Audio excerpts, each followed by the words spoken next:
ত্যাগীদের কথা কখন মনে হয় জানেন? যখন দল সংকটে পড়ে, রাজনৈতিকভাবে যখন ক্রাইসিস দেখা যায়, তখন কিন্তু নেতারা ত্যাগীদের খোঁজে। ত্যাগীদের সাথে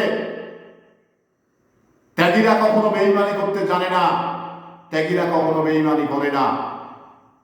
ত্যাগীরা নিঃস্বার্থে দলকে ভালোবাসে, শহীদ প্রেসিডেন্ট জিয়াউর রহমানকে ভালোবাসে, যার কারণে ত্যাগীরা কখনো বেইমানি করে না। তো এই ত্যাগীদের যে অবমূল্যায়ন শুরু হয়েছে, এই অবমূল্যায়নের সামনে একটি গ্যাপ তৈরি হবে নেতাদের সঙ্গে কর্মীদের। তো এই গ্যাপ হয়তো বা মিলবে কিনা জানি না, তবে এ নিয়ে বিভিন্ন সমাবেশে কথা হচ্ছে যে ত্যাগীরা কেন নাই, ত্যাগীরা কেন আসছে না, ত্যাগীদের আগে জায়গা কেন দেওয়া হচ্ছে না। এটা অনেকভাবেই অনেক জায়গাতেই কথা উঠছে।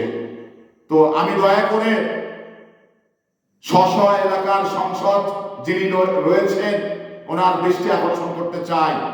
উনি এই ত্যাগী কর্মীদের যেন ডেকে পাশে নেন, একটু মূল্যায়ন করেন, একটু আদর করে পাশে রাখুন, এই আশা ব্যক্ত করছি।